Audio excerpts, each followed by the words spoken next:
Did the Dolphins throw out the baby with the bathwater? The Dolphins announced the termination of both Danny Crossman and Wes Welker on Friday, and I gotta say I'm surprised by both of those moves. Not that Danny Crossman wasn't deserving, he was. He led pretty much an underperforming unit for the last 6 years here in Miami.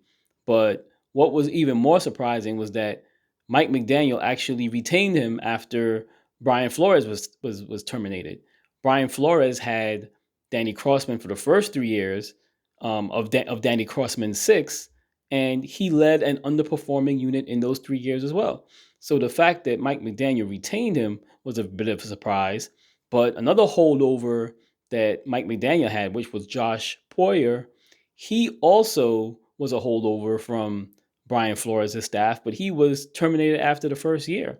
So I knew Mike McDaniel was capable of terminating guys, but for some reason, it seems like Danny Crossman always escaped his grasp. Now it seems the day has come where Danny Crossman has to look for outside work on another organization. Now, I take no joy in this. I'm not happy to see Danny Crossman fired. I mean, I hope he gets a job somewhere else and he's able to become employed again and provide for his family and everything. No one wants to see that. But in terms of working for the Miami Dolphins and his contributions to the team, that's where you kind of like draw the line. You like to see him just move on somewhere else where maybe he can have a fresh start and, you know, maybe revive his career somewhere else. But as far as Wes Welker is concerned, that was very surprising because for the last 2 seasons prior to this one, I'm talking 2022 and 2023, Wes Welker coached arguably one of the most explosive wide receivers in the NFL. Under Wes Welker's coaching in 2022, Tyreek Hill caught about, I don't know, 118 or so passes for 1,700 yards on 170 targets. And then he had virtually identical stats in 2023, where he was named by his peers number one player in the NFL top 100. So you had 2 dominating years from Tyreek Hill under Wes Welker's tutelage, and he gets fired just because they had a down year where allegedly Tyreek Hill had a broken wrist in the preseason, and he's been playing with that injury amongst other injuries all season. So I don't see how he can be blamed for that. Now, Wes Welker did recommend that the Dolphins draft Eric Ezunkamo, who was his alum from Texas Tech, and maybe that factored into his firing because he could never really develop Eric Ezunkama into being a regular contributor. Now, some of it had to do with Ezukama's health, right? I mean, he wasn't the most healthiest player, but at the same time, I mean, for you to fire Wes Welker because of Eric Ezukama, when you consider the kind of years that Tyreek Hill had, I know it doesn't seem to be fair. It doesn't seem to add up. So maybe there was other things going on in the back of the scenes. Maybe it had nothing to do with performance. Maybe it had to do with personality. Maybe the two guys, Mike McDaniel and Wes Welker, wasn't a good fit. Or maybe Wes Welker wanted to move on to another organization, like let's say, I don't know, New England, so that he could join Mike Vrabel and maybe coach over there in New England and then come back to Miami and kick their butts like he did before when he was a player. So, I don't know why he was terminated, but on the surface, it didn't seem like it was fair given the contributions that he gave to the offense, particularly with Tyreek Hill's success that he had on the field. So we'll see where it goes from there, who the candidates are to replace those positions, or if they're going to promote from within. I guess it's a possibility they can do either or at this point. But, you would like to see, the Dolphins reach out to one of their old guys, Darren Rizzi, and bring him back. I don't know if he's going to get coaching interviews. I would like to think that he would, because I think he's the interim head coach now in New Orleans. At least he was for the until the end of last season. Now, I believe he may be under contract as a special teams coach still in New Orleans, or he might have a contract that's been expired. So we'll see what his options are. But either way, whatever his circumstances are, if he finds his way in Miami somehow and become the Dolphins special teams coordinator, I mean, that would be such a wonderful thing. It was really under a bad situation that he left in the first place.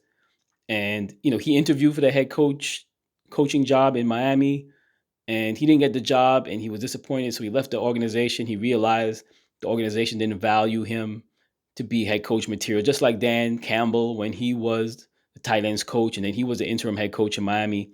He felt like after he interviewed, since he didn't get the job, that the organization didn't value him either. So it would probably be best for him to go to another organization, which was ironically the Saints, and build up his resume there so that he can get his own head coaching opportunity. So the Dolphins seem like they had two guys in their building who could have made a positive impact on the team, but for whatever reason, it just wasn't meant to be. So the Dolphins have to find ways to get competent coaches on their staff. Well, more than competent, actually. You would like them to get excellent coaches on their staff. But, they have to compete with a lot of other organizations because there are a lot of teams that are trying to fill coaching staffs right now because there are a lot of vacancies in the NFL still. We have the Jaguars, we have the Jets, we have the Raiders, amongst others, and we have the Patriots. So I think there's another team out there or two. So the Dolphins really have to be strategic in how they're able to get the talent because there's a lot of talent out there, but there's also a lot of teams that's looking for coaching help. So the Dolphins may have some competition in that area. So we'll see how it plays out for the Dolphins and what Mike McDaniel chooses to do. But the special teams coaching hire is not something that's an afterthought. The special teams is 1/3 of the team in terms of offense, defense, and special teams. And you have to have a competent special teams unit in order to thrive in the NFL. There are certain teams that buy so much into it, like the Ravens and the Steelers.